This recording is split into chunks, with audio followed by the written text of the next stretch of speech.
အဲ့တော့ပထမဆုံးဆိုတော့ကွန်ပျူတာရတယ်အလူရှင်ကတော့ကျွန်တော်တို့ဒီမှာဗရင်ပညာသင်တဲ့သင်တပည့်လေး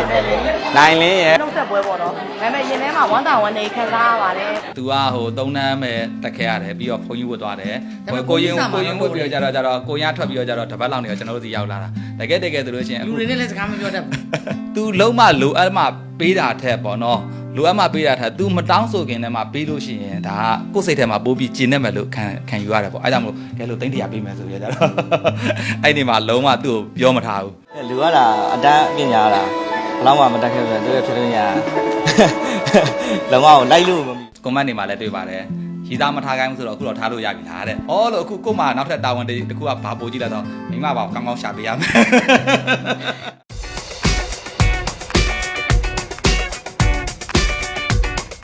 အခုဒီကနေထွက်သွားတဲ့တင်တပတ်တွေမှာအနည်းဆုံး3လောက်တော့အခုလိုမျိုးလုပ်ငန်းရှင်ဖြစ်စေချင်တယ်လို့ယူရထားတယ်။နော်အဲ့တော့မင်းကပထမဆုံးပေါ့။ဟုတ်ကဲ့။အဲ့တော့ပထမဆုံးဆိုတော့ကွန်ပျူတာရတယ်ရော။ရတယ်။နော်โอเคခဏလေးနော်ခဏလေးစောင့်ပါခဏလေးနေခဏလေးနေ။ယတိမိတ်တာယတိမိတ်တာပဲ။ရေတော့နေပါတော့။ရေရနေပါလား။အဲ့တော့ဟိုကလေဟိုရေးခဲ့တာက3ယောက်ရှိတယ်။ဟုတ်တယ်။ရေနောက်တဲ့မျိုးကိုဆိုတဲ့ကလေးရဲ့ဖုတ်တဲ့ရပေါ့နော်။ဟိုကသူတို့တော့ဝင်ရမ်းတော့ကြတယ်။တင်တယ်ပဲခါကျထုတ်ခဲ့ဆိုတာလည်းဒါကြီးညှို့လေးတော့မဟုတ်ဘူးကိုယ့်အကူစူးစမ်းမယ်ဆိုတဲ့စိတ်နဲ့ပေါ့။ဒါကတော့ရလက်ပေါ့။ဟုတ်တယ်။ဟုတ်တယ်။ထွက်တယ်ဆိုတာလည်းဟိုအစင်မပြေလို့ထွက်တာလည်းမဟုတ်ဘူး။ဟုတ်တယ်။ဒီဟိုပေါ့တင်တယ်ပဲ9နှစ်ကလုံလောက်ပြီလို့ထင်တယ်။ဟုတ်တယ်။စက်နေရင်လည်းအနည်းဆုံးကဟိုပေါ့အမြင့်ဆုံးနဲ့တော့ပါတယ်လားစာတွေရောဟုတ်တယ်အမြင့်ဆုံးနဲ့ပါပါတယ်စက်နေဖို့စံသားမရှိလို့မဟုတ်ဘူး။ဘိုင်လုပ်ငန်းလုပ်အောင်မယ်ဒီချက်ကြီးရတယ်လုပ်အောင်မယ်။ကြောက်ပါတယ်အင်္ဂလိပ်လေးကဟိုကိုတူးနဲ့ပထမအစမှာကျတော့အမြဲတမ်းနေဒီပဲသွားနေရတော့တိတ်မနေရအောင်ဘာလို့ဗရင်ထောင်တာဆိုတော့အမှန်တမ်းပြောမိုးကနေစာပြီးမှသူတို့တွေကိုထိမ့်ကြီးရှူဆောင်ရှောက်ပေါ့နော်ဒါပေမဲ့အင်္ဂလိပ်လေးကကျတော့လေအရန်လိမ်ပါတယ်သူနေွားတဲ့ဒီ9နှစ်အတွင်းမှာလေလုံးဝသူကြောင်းစဉ်းစားလိုက်ရင်စိတ်ညစ်စရာမရှိဘူးတကယ်အပူပြောတာမဟုတ်ပါဘူးလုံးဝလေစိတ်ဒုက္ခလည်းမပေးဘူးသူနဲ့ပတ်သက်ပြီးရင်တစ်ခါခေါ်ပြီးဆုံးမရတယ်ဆိုတာတခါမှမရှိခဲ့ဘူးအဲ့လိုမျိုးပေါ့နော်အဲ့ကြောင့်မို့သူ့ကိုလေဖြစ်စေခြင်းတယ်ပြီးတော့သူ့ကိုဖြစ်မယ်လို့လည်းယုံကြည်တယ်ဘာလို့ तू ကဘာပဲခိုင်းလိုက်ဟင်းအင်းဆိုတာမရှိခဲ့ဘူးအဲ့လိုမျိုးကလေးလေးဆိုတော့လေကိုကလည်းသူတို့တွေကိုဖြစ်စေခြင်းနဲ့ဘာကြောင့်ဖြစ်စေခြင်းလဲဆိုတဲ့အခါကျတော့ဟိုလွတ်မြောက်ဖို့ဆိုတာသူတို့ကိုယ်တိုင်စူးစမ်းမှရမှာလေကိုကဘလောက်ပဲနောက်ကနေသူတို့ကိုလိုက်ပြီးတက်ပန်းပိုးတိုက်တွန်းနေပေမဲ့လည်းဟိုသူတို့ကမဖြစ်ချင်မရဘူးအဲကြောင့်မို့အမြဲတမ်းမို့မှထားတဲ့လက်ကင်ဆောင်ပုံလေးရှိတယ်အဲ့ဒါကဘာလဲဆိုတော့တောက်မဲ့မိခဲ့တရေရဲပဲပေါ့နော်ဟိုဘလောက်မှကိုယ်အနေနဲ့ဗျံထိုင်ပြီးရက်ခတ်စရာလည်းအဲ့လောက်မလိုဘူးပေါ့နော်ကိုနည်းနည်းလောက် supporting ပေးလိုက်ပြီဆိုရင်သူ့အနေနဲ့အတက်ကုန်လုံးမှာပဲပေါ့သူရဲ့ဆောင်ဘုတ်ကတောက်မဲ့မိခဲ့တရေရဲဒါပေမဲ့ကျွန်တော်ရဲ့ဆောင်ဘုတ်ကကျတော့အဲ့မိခဲ့တွေရက်ခတ်မှာကျွန်တော်တောင်းဝင်ဘာဖြစ်လို့လဲဆိုတော့ကျတော့ဟိုကလေးတွေဆိုတာအများသောအားဖြင့်ကျွန်တော်တို့ကိုယ်တိုင်လည်းကိုယ်စိတ်ကိုထိန်းနိုင်တယ်ဆိုတာရှားတယ်လေအဲ့တော့ကျတော့ကျွန်တော်ကကျတော့မဟုတ်ဘူးသူတို့ကိုစီးနှက်ကန်းနဲ့ထိန်းရမယ်အဲ့တော့ကျတော့ဒီသူတို့ရဲ့ရှေ့မှာဖြစ်ခဲ့တဲ့ရှေ့လူတွေမှာဆိုရှင်ဘယ်ဝန်ထမ်းကတော့ဘယ်ချက်ကြောင့်မလို့အားနေလို့အလုပ်ကနေထွက်သွားရတယ်ဘယ်ချက်ကတော့ဘယ်ဝန်ထမ်းကတော့ဖြစ်နိုင်ရတဲ့နဲ့မဖြစ်နိုင်ဘူးဆိုတဲ့ဟာလေးကိုဆင်ခြင်ပြီးရောကြတော့စီကန်းထုတ်တယ်ရမတော်ဆေးလေးမတော်ကုမစားရီသားမထားရဖုံးတောင်မှရောက်ချင်းဆိုကျွန်တော်တို့ပေးမတော့ဖုံးမတော့ကအဲ့လိုမျိုးစီကန်းထားတယ်စီကန်းထားပြီးတော့ကြတော့လေအဲ့ဒီစီကန်းကိုလည်းကျွန်တော်လိုက်စစ်တယ်တရမ်းတော်တယ်သူစစ်တယ်အမှန်တမ်းပြောမိုးကတော့အဲ့ဒါတွေလိုက်မစစ်ဘူးသူကတော့ဒီဖုန်းတွေဆိုလည်းလိုက်စစ်တယ်ပေါ့နော်မိုးတော့လေအမှန်တမ်းပြောလုံးဝလိုက်မစစ်ဘူးတကယ်ဖြစ်ချင်တဲ့လူကတော့ဖြစ်မှာပဲဖြစ်လာလိမ့်မယ်ပေါ့အဲ့လိုလဲယုံကြည်သူကတော့မရဘူးတော်တော်လေးကြည်နိုင်တယ်ညနေဆိုလည်းလိုက်ချောင်းနိုင်တယ်ကိုဝင်ဒီထွက်နေအဲ့လိုမျိုးဒါအားလုံးနိုင်တယ်အဲကျန်သူ့ကိုချီကျူးတယ်ဟဲ့ရှင်ဒါအားလုံးနိုင်တယ်နော်လို့ပြေဆုံးမစကားကလည်းဒါအားပြောနိုင်တယ်အဲခေါ်ပြီးတခါကျန်ဆုံးမလိုက်ပြီဆိုလည်း2နိုင်3နိုင်မပြီးနိုင်အဲ့လိုဆုံးမနဲ့သူကလေဟိုလိုဘယ်လိုဆိုရင်ဘယ်လိုဖြစ်မယ်အခုတော့ဘယ်လိုလုပ်ခဲ့တာပေါ့နော်အဲ့လိုမျိုးတွေဟုတ်တယ်ကျောင်းဆရာဖြစ်ချင်တာတော့မဟုတ်ဘူးကျွန်တော်စိတ်ထဲမှာကကြတော့ကလေးတွေအများကြီးမွေးချင်တာကျွန်တော်ကကလေးများလို့ချင်တာဒါပေမဲ့ तू ကကလေးကကျွန်တော်အများကြီးမွေးမပေးဘူး2ယောက်ပဲမွေးပေးရဆိုတော့ကြတော့ဒီကျွန်တော်ဒီမှာရှိရဲ့ကလေးတွေကိုကျွန်တော်ကလေးလိုမျိုးပဲသဘောထားတယ်ပြီးရင်ကိုတိုင်းလည်းနေကနေဘာမှမသိဘဲနဲ့ရောက်လာတယ်ကျွန်တော်ရောက်ခါဆောင်ဆိုရှင်လည်းဟာတော့ကလေးတွေခေါ်ထားပြီးဘာလို့ဖြစ်နိုင်မလို့ပြောကြတယ်ဒါပေမဲ့ဒီကြားထဲပဲကိုကဖြစ်လာတာဆိုတော့ကြတော့ကျွန်တော်ဆရာလိုပဲကျွန်တော်ထက်တော်တော့တပည့်မွေးချင်တာတပည့်ကျွန်တော်ဆရာဆိုလို့ရှိရင်ကျွန်တော်ကိုကြည့်ပြီးသူပီတီဖြစ်ရတယ်ပေါ့အဲ့ပီတီကိုကျွန်တော်ကစားခြင်းတယ်ကျွန်တော်ဆရာတော့ကျွန်တော်တယောက်ကိုမွေးထုတ်နိုင်တယ်ဆိုငါကလေးကြာငါအနည်းဆုံး3ယောက်ကိုမွေးထုတ်ခြင်းတယ်ဆိုတဲ့စိတ်ကကျွန်တော်စိတ်ထဲမှာရှိတယ်။ဘာကြောင့်လဲဆိုတော့ကျတော့အခုကျွန်တော်အောင်မြင်လာတယ်ကျွန်တော်လုပ်ငန်းအဆင်ပြေလာတဲ့အချိန်မှာကျွန်တော်ဝန်ထမ်းတွေကိုအများကြီးအလုပ်ကင်ပေးနိုင်တယ်။အခုဆိုကျွန်တော်ဒီမှာဝန်ထမ်း900ကျော်ရှိတယ်ဒီ900ကျော်ဆိုလို့ရှိရင်သူတို့နောက်မှာရက်တည်နေရတဲ့မိသားစုတွေကျွန်တော်အလုပ်ပေးနိုင်တယ်။အဲ့တော့ ကျွန်တော်လိုမျိုးနောက်ထပ်3ယောက်ဆိုလို့ရှိရင်ဒါဆိုရင်ကိုတာဝန်ကျေပြီလို့ယူဆတယ်3ယောက်မထွက်မချင်းတော့ကျွန်တော်တာဝန်ကျေလို့မခံစားရသေးဘူးအဲကြောင့်မလို့သူတို့ကိုမထွက်အောင်လို့လို့ကျွန်တော်ကအချော့တာပေါ့မဟုတ်ဘူးဒါတို့ဒါဒီလိုရှိရဲကိုယ့်ရဲ့ဖြစ်စဉ်တွေနဲ့မူတည်ပြီးတော့ပြောတယ်ပြီးရင်စောနာပြောသလိုပဲကျွန်တော်ကသူတို့ကိုစိတ်ဝင်စားတယ်ဘသူကဘာလုပ်နေတော့ဘသူကဘာလုပ်နေဘသူကရည်သားထားနေအဲ့တော့ဆိုဖြတ်မထားနဲ့အဲ့လိုမျိုးဒါပေမဲ့လည်းကိုယ့်ရဲ့စေတနာဆိုပေမဲ့လည်းတချို့ကြတော့လည်းဒီစီကံပေါ်မှာမလိုက်နိုင်တာနဲ့သူတွေကြတော့လည်းအစင်မပြေဘူးမအောင်မြင်တဲ့သူတွေများတာပေါ့အဲ့လိုမျိုးဆိုလို့ရှင်ကြလဲသူတို့ကဒူနာကစကန်ကြီးတယ်မကောင်းပြောကြတာလည်းရှိတယ်ဒါပေမဲ့ကျွန်တော်စိတ်ထဲမှာကြတော့မဟုတ်ဘူးအဲ့ဒါကြီးထဲအဓိကကိုယ်စေတနာမှန်ဒီ3ယောက်ကထွက်ကိုထွက်မှာအဲ့ဒီ3ယောက်ထွက်လာလို့ရှင်ကျွန်တော်တို့ပြီးပြီအဲ့ဒီ3ယောက်မထွက်ဘူးဆိုတော့ကျွန်တော်ညံ့တယ်လို့ပဲကျွန်တော်ယူဆတယ်အဲကြောင့်မို့လို့လဲဖြစ်စေခြင်းနဲ့အခုဒီနိုင်လင်းဆိုလို့ရှိရင်ဒါအမှန်တိုင်းပြောရင်သူနဲ့နေတာများတော့သူတပည့်ပေါ့ကျွန်တော်တို့ရဲ့ကျတော့ကျွန်တော်နဲ့အနေကျွန်တော်ကကျတော့အယောင်ပိုင်းကိုတာဝန်ယူရတယ်သူကကျတော့ကျွန်တော်တို့ဒီမှာဆိုလို့ရှိရင်အလောက်က2ခုခွဲထားသူက production ထုတ်လို့ရပိုင်းဒီပစ္စည်းတွေထွက်ဖို့ကသူတောင်းအဲ့တော့ဗရိန်ပိုင်းကသူတောင်းကျွန်တော်အယောင်ပိုင်းကျွန်တော်တောင်းအဲ့တော့အယောင်နဲ့ပတ်သက်တဲ့သူတွေကျွန်တော် PPC တင်တယ်သူကဗရိန်နဲ့ပတ်သက်တဲ့သူ PPC တင်တယ်ဒီနိုင်လင်းဆိုတအားတော်တယ်အဲ့ကလေးကစောနာသူပြောသလိုပဲလုံးဝစိတ်မညစ်စေရအောင်အဲ့တော့သူပြန်ကန်ကြီးကိုလည်းतू ကအဲ့ဒါတွေပေးခြင်းတယ် तू လောက်ခဲ့တဲ့ပစ္စည်းတွေ तू အတွက်လောက်ဝယ်ထားတဲ့ပစ္စည်းတွေပေးခြင်းတယ်ဆိုတော့ तू ကမရှိဘူးအဲ့တော့ကျတော့ဘယ်လိုလုပ်မလို့ဆိုမဟုတ်ဘူးလို့မိမလို့ငါလည်းပေးခြင်းတယ်လို့ငါလည်းပေးခြင်းတယ်လို့အဲ့တော့ကျတော့လို့तू လုံးမလိုအပ်မှပေးတာထက်ပေါ့နော်လိုအပ်မှပေးတာထက် तू မတောင်းဆိုခင်တည်းမှာပေးလို့ရှိရင်ဒါကကိုယ်စိတ်ထဲမှာပိုးပြီးကျင်နေမယ်လို့ခံယူရတယ်ပေါ့အဲ့ကြောင့်မလို့ကဲလို့သိန်း100ပေးမယ်ဆိုရကြတော့အဲ့ဒီမှာလုံးဝသူ့ကိုပြောမထားဘူးဒါပေမဲ့အင်္ဂလိပ်ရန်တော်ပါတယ်သိန်း100မယူသွားသေးဘူးဒီမှာသိန်းထားခဲ့တယ်သူဖုန်းကြီးသွားဝယ်အောင်မယ်တဲ့ဖုန်းကြီး2လသွားဝယ်ဘာလို့သွားဝယ်မှာလဲဆိုတော့ तू ကငယ်တွေကနေအဲ့ဒီကြောက်ပြောင်းဘုံကြောင်မှာသူ့ရဲ့ဘယ်လိုခေါ်မလဲအဖေဖုန်းကြီးလိုဖြစ်နေမှာပေါ့နော်ဖုန်းကြီးစကားနဲ့ပြောမယ်အဲ့ဒီဖုန်းကြီးကိုသွားရင်မှဒီဖုန်းကြီးဝတ်ပြီးတော့သွားပြုစုအောင်မယ်တဲ့2လပေါ့နော်အမကျွန်တော်1လကြာမလား2လကြာမလားမသိဘူးတဲ့ပြီးကြမှာကျွန်တော်ရန်ကုန်ပြန်လာရင်မှ तू ကလှုပ်ရှားဖို့အတွက် तू လုံမှာပေါ့နော်အဲ့အခန်းတွေပါပြင်လာတယ် तू ခုံနေပါတယ် तू လုံမှာပေါ့အဲ့ခါကျမှကျွန်တော်လာယူမယ်တဲ့တကယ်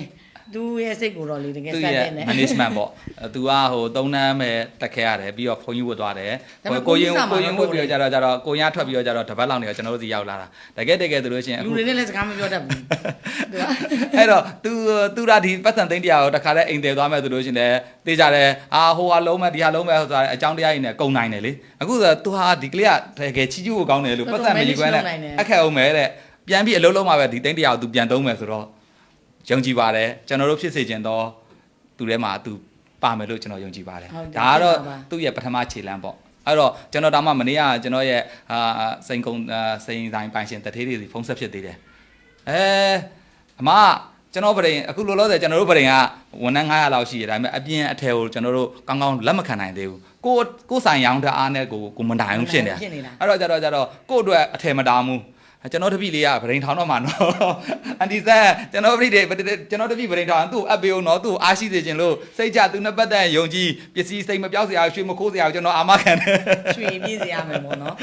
်ဖြစ်မှာပါဘာပဲပြောသူ့စိတ်ထဲမှာလည်းအမြဲတမ်းသူကကြိုတင်ပြင်ဆင်ပြီးသားအားလုံးသူကြိုတင်ပြင်ဆင်ထားတယ်ပြီးရင်အခုသူသွားမှဒီပြောမဲ့ဆိုမိုးတို့ကဒီလူတယောက်အောင်မြင်မို့ဆိုတာဒီကံကလည်းလူသေးတယ်လေကိုယ့်ရဲ့ကံကိုဘယ်သူမှမြင်လို့မရဘူးကိုယ်တိုင်ပဲမြင်ရတာဆိုတဲ့အခါကျတော့အခု तू သွားလုံနေတဲ့ဟာဒီလေသူ့ကံကိုမြင်စေတဲ့အကြောင်းတရားပဲအကျိုးပြောရေရချေတာပေါ့တကယ်တော့ဒါ तू ရေရချေတာမဟုတ်ဘူး तू ဒီနံပါတ်1စိတ်ကောင်းရှိတယ်နံပါတ်2သူ့ရဲ့ကံကို तू မြင်နေနေတယ်အဲ့တော့ကြောင့်မို့ तू ဘာပဲလုပ်လို့အောင်မြင်မှာပါပြီးနောက်တစ်ခုက तू ကဘာလဲဆိုတော့လေမိုးတို့ဒီအိမ်မှာရှိတဲ့အိမ်ဒီဝန်ထမ်းအယောက်100ကျော်ပေါ့နော်အဲ့ဒီဟာကိုမိုးတို့ကတပတ်တည်းဈေးဝယ်ရတယ်တနင်္ဂနွေနေ့တိုင်းမိုးတို့ကမနေ့ကဲဆိုဈေးဝယ်ရတယ်အဲ့ဒါကိုလည်းထိုင်ငံတူဝယ်တာဟုတ်တယ်ဒါပေမဲ့ तू ပြောတယ်တကယ်လို့ तू တဲ့ပြောင်းသွားရင်တော့မှအဲ့တည်းရဲ့မနေ့ကိုတဲ့ तू မနေ့တိုင်းဈေးလာဝယ်ပြီးမယ်တဲ့မဝယ်ပါနဲ့လို့ကိုယ့်ရဲ့လုပ်ငန်းကိုပဲကိုအောင်မြင်အောင်အာရုံစိုက်ပါလို့အမအတွက်အဆင်ပြေတယ်မပူနဲ့တဲ့ပြီးသူ့ကိုပြောတယ်အကိုနဲ့မရန်နေဘာလို့ကျင်လဲလို့မေးတဲ့အချိန်မှာလဲ तू ဖြေသွားတာလေတကယ်အရန်ကိုစိတ်မကောင်းဖြစ်ရတယ်ကျမအောင်နေပေးပါတဲ့ဟိုဘာပြောမိုးတို့မှာခုမွေးထားတဲ့သမီးကမှ9နှစ်လေနော်သားလေးကမှ3နှစ်ခွဲဆိုတော့ဒီလိုသားကြီးသမီးမိုးတို့လည်းဘာပြောသူတို့နဲ့မိုးနဲ့ရှင်လိုက်မယ်ဆိုမိုးလည်းဒီ16နှစ်လောက်နဲ့ကလေးမွေးခဲ့မယ်ဆိုရင်အိမ်တော်ပြုခဲ့မယ်ဆိုရင်ဒါမှမဟုတ်သားပဲဟုတ်တယ်ဘာပြောအခုသူ့မှာရှိနေတဲ့အတက်နဲ့မိုးနဲ့ပြောမယ်ဆိုရင်တားမိလို့ပဲလေဒါပေမဲ့သူကနေမှအဲ့လိုပြောချင်ပါကိုယ်စိတ်ထဲမှာလည်းသူတို့တားလို့ပဲမြင်တယ်ဟိုကိုသားရွယ်မြောက်သေးလို့တာလေဒီဟိုဟာလို့တာမြင်တာသူကအဲ့လိုမျိုးပြောတယ်လေအော်ကိုသားကိုအမေကျမ်းမအောင်နေပေးပါတော့လို့ပြောရတဲ့အတိုင်းပဲတချို့အဲ့ဒီမိဘမရှိတဲ့ကလေးဆိုအမေလို့ပဲခေါ်တယ်အမေဘာလို့ပေးရမလဲ အမေဘာလို့အဲ့လဲအဲ့ကလေးဆိုလဲခုနေလာတာသူ့မှာဆိုအဖေရောမရှိဘူးမေရောမရှိဘူးဒါပေမဲ့အရန်ဟိုပေါ့နော်မေတ္တာပေးရင်မေတ္တာရတယ်လို့ပြောရမလားမသိဘူးအဲ့လိုပေါ့မိုးဒုတိယကလေးမွေးတော့ဆိုလဲအဲ့လိုပဲအမဂျန်စီမွေးရတဲ့အခါကျတော့နောက်ကနေလေအနီးတစ်တာကြီးတွေထမ်းပြီးလိုက်ကြတာနောက်ကနေမြင်မြန်လိုက်လူတွေဘာလို့နေကြလဲဒီမှာအမေကကလေးထွက်သွားမယ်မြင်မြန်လိုက်ကြကလေးတည်သွားမယ်ဆိုမှကားထွက်သွားတော့အဲ့ကားနောက်ကလည်းအနီးပုံညိုထမ်းပြီးလိုက်ကြတာအဲ့ဒါဘာပြောဟိုဒါမိုးတို့ရဲ့အပျော်ပေါ့နော်ပျော်ရွှင်ရပါတယ်သူတို့လေးတွေလိမ်မိုင်းပျော်ရွှင်ရတာပေါ့အဲ့လိုပဲကိုဖြစ်မဲလို့မျောလင့်ထားတယ်လုံလဲလုံနိုင်တဲ့လူတွေအဲ့ပေါ့တစ်ချက်ကလေးလမ်းလျှော်ကြီးမှရီးစားထားတယ်အဲ့လိုအိမ်အောင်တွေကြောက်သွားတဲ့အခါမှာလဲတော်တော်စိတ်မကောင်းဘူးအဲ့တော့ကလည်းမျက်ရည်ကြားရပါတယ်ဘာဖြစ်လို့ဝမ်းနေတာပေါ့သူဆိုဖြစ်နိုင်တယ်ဒီမလေးတယောက်ဆိုရင်အရမ်းမျောလင့်ထားတာသူဆိုရင်လေကားလဲမောင်းတတ်တယ်အကုန်လုံးပေါ့အဲ့ဒီဟိုမစီးဆိုလဲသူနဲ့သွားတာ4 5 6ခေါက်မကောက်ဘူးသူ့ကိုဆိုလဲရမ်းမြေနောက်ပိုင်းသူ့ကိုလေအဲ့ဒီကြောင်းမြက်တင်တန်းဆိုလဲဘန်ကောက်မှာထားပြီးဦးဒီမှန်းထားတာသူ့ကိုဖြစ်စေချင်တယ်ဖြစ်မယ်လို့လဲယုံကြည်တယ်ဒါပေမဲ့သူဒီရီးစားရသွားတယ်ပေါ့နော်ရီးစားရသွားတဲ့အချိန်မှာလဲသူ့ကိုဆုံးမရတာတပတ်စဲမအိပ်ရဘူးညဆိုတညလုံးပြောတာသမီးရဲ့ခဏလေးနေလိုက်ပါအောင်ဘလို့မရအောင်နောက်ဆုံးအချစ်ကိုပဲရွေးချယ်သွားနောက်ဆုံးပို့ထားခဲ့ပြီးအချစ်ကိုပဲရွေးချယ်သွားတာပေါ့နော်ဒါပေမဲ့သူဘလို့လို့ဒီဝန်ထမ်းဘွားကနေသူလွတ်မြောက်တော့မလဲပေါ့ကိုကတော့သူ့ကိုမှန်းထားတာသမီးမင်းကြောင်းပြီးလို့ရှိရင်ဘန်ကောက်မှာဒီရရင်ဆက်တဲ့တကယ်လဲထားပေးခြင်းတယ်ဒါဘလောက်ပဲကုန်ဘာလို့မိုးတို့ဒီသူတို့ရွယ်တော့ကဒီလို supporting ပေးခဲ့မဲ့လူမရှိဘူးအဲ့ဒါကြောင့်မို့ဒီလုပ်ငန်းလုပ်တဲ့ချိန်မှာအရင်မျက်နှာငယ်ရတယ်ဘာလို့ကိုယ့်ရဲ့မိယိုးဖက်လာကလည်းဒီလုပ်ငန်းမုန်းတဲ့ခါကျတော့ဟိုကူညီစောင့်ရှောက်တဲ့လူထက်ဟုတ်တယ်နှိမ့်ချပြီးတော့ကိုယ့်ကိုထိုးနေတဲ့လူတွေပဲများတယ်လှုပ်ထားလေအခြေခံအောင်လှုပ်ထားကြဘလောက်ခိုင်မလဲကြည့်မယ်လေအဲ့လိုလူမျိုးတွေကများတယ်အခါကျတော့ခန်းစားခဲ့ရတဲ့ခါကျတော့သူတို့လေးလေးဖြစ်လာတဲ့အခါကျရင်GIA ဆိုလဲပြီးသားအမှန်တမ်းပြောရင်မို့ဆိုခုမှ join မှာဟုတ်တယ်GIA ကိုတူးနေရတော့ဒါပြီးထားတာပေါ့ဒါပေမဲ့မို့ကတော့ခုမှ join မှာဆိုမို့မှလည်းမအားဘူးလေနော်အလုပ်တွေကတအားများတဲ့အခါကျတော့ကိုအားတဲ့ချိန်လေးကလေးတွေနည်းနည်းကြီးလာတဲ့အချိန်လေးကိုစောင့်အောင်လားဆိုတဲ့အခါကျတော့သူတို့တွေကိုကျတော့အဲ့လိုမဖြစ်စေချင်ဘူးတမီးတို့လုပ်ငန်းရှင်ဖြစ်တဲ့အချိန်မှာလုံးဝဒါတွေပြီးသားဖြစ်နေရမယ်အားတဲ့ချိန်မှာအင်္ဂလိပ်စာလုပ်ပါဒီဖုန်းတွေဆိုရင်ကင်မနေနဲ့ကင်မယ်ဆိုရင်လည်းဒီကနေ listening ကိုနားထောင်တာကိုကတော့ကိုသားသမီးသူတို့လည်းတကယ်ကိုသားသမီးလိုပဲသဘောထားပါတယ်ဖြစ်စေချင်တာလေဟိုသူတို့သူများတွေဖြစ်လာတဲ့အခါမှာကိုလိုမျိုးအနေမခံရအောင်အပြောမခံရအောင်ဒါတွေတက်ပြီးသားဖြစ်နေအောင်သိပြီးသားဖြစ်နေအောင်ပေါ့နော်အဲ့အတွက်ကြောင့်လို့ဟိုလိုက်နိုင်တဲ့လူတွေကတော့ပျော်စရာပေါ့မလာနိုင်တဲ့လူတွေအတွက်ကြတော့ဟာစီကံတအားကြီးတယ်သူတို့ဖြစ်ချင်လို့လုပ်နေတာငါတို့ကဇွတ်လုပ်ခိုင်းတယ်ဆိုမဟုတ်ပါဘူးသူတို့ဖြစ်စေချင်တာပါကိုလိုမျိုးနာကျင်တဲ့ခံစားမှုတွေများစေချင်လို့ပါအဲ့လိုမျိုးပေါ့နော်အခုတော့ဟို comment တွေမှာလည်းတွေ့ပါတယ်ရီးသားမထားခိုင်းဘူးဆိုတော့အခုတော့ထားလို့ရပြီလားတဲ့ဟာကျွန်တော်ကဒ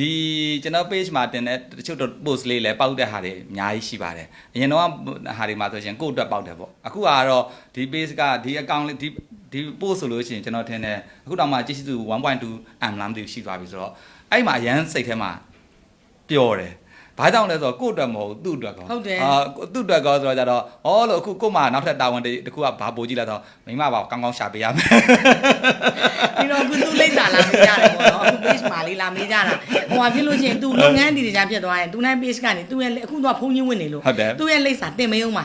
လိမ့်စာကြော်ညာပေးအောင်မှာသူ့ကိုဘာဖြစ်လို့ထောက်ပံ့ပေးအောင်မှာဒီတိုင်းထားလိုက်လို့မရဘူးအခုကသူ့အတွက်သူကလေဒါအလုံးလုံးတဲ့နေရာမှာလဲစစ်စစ်နေရှိတော့သူဝယ်သွားတဲ့စက်တွေဘာတွေဆိုရင်လည်းလေပေးလိုက်ချင်တာသူလုပ်ခဲ့တဲ့9နှစ်လုံးလုပ်ခဲ့တဲ့ခုံလဲပေးလိုက်ချင်တာဒါပေမဲ့ तू ကဘာမှမယူဆိုတဲ့အခါကျတော့အဲ့ဒါသူ့အတွက် तू မယူ तू ကလ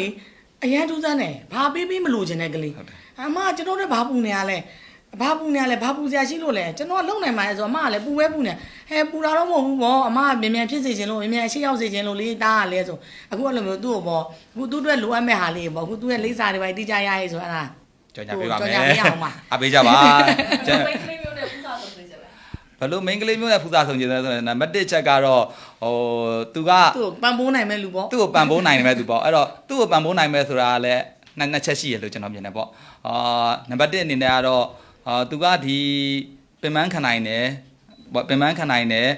သူယုံနိုင်တယ်ဆိုရင်တော့လေသူချစ်တဲ့သူ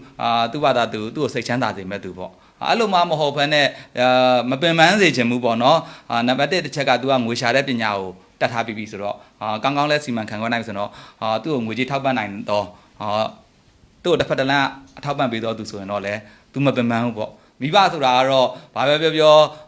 ကိုသားသမီးတွေစိတ်ချမ်းသာပျော်ရွှင်အောင်မြင်တာပဲမြင်နေတာလေအဲ့တော့ဒါပေမဲ့ကျွန်တော်တို့ဖြစ်စေချင်တာနဲ့ तू ဖြစ်ချင်တာလဲတူအောင်ပါဘူးအဲ့တော့အချစ်ကိုပဲရွေးချယ်မယ်ဆိုလို့ရှိရင်လည်း तू ချစ်တဲ့ तू ရပါစေပေါ့ဒါမှမဟုတ်ဘဝအတွက်တိဆောက်ဖို့အတွက်ရွေးချယ်မယ်ဆိုလို့ရှိရင်လည်းကိုယ်အဆင်ပြေတဲ့ ကိုစင်ပြမဲ့ထင်တဲ့သူနဲ့ပေးသားတာကိုသူလက်ခံပါသေးပေါ့ဒါပေမဲ့မထင်ပါဘူးသူတို့ကြိုက်တာသူတို့ယူမှာပါဒါပေမဲ့မောကတော့မှန်တယ်ပြောစိတ်ချမ်းသာစေချင်စိတ်ချမ်းသာပါစေပေါ့ဘောကတစ်ချက်လုံးဒါပေမဲ့စိတ်ချမ်းသာမှာပါသူဘာလို့ तू စိတ်ကောင်းရှိတာပဲစိတ်ကောင်းရှိတဲ့လူတွေကတူတော့အကျိုးရတာပဲလေဘာပဲပြောတန်မြန်တူတော့အကျိုးမေတ္တာပေးရင်မေတ္တာရတယ်လို့မျိုးပေါ့ तू ရမှာပါကောင်းတော့အကျိုး ကျေးဇူးအများကြီးတင်ပါတယ်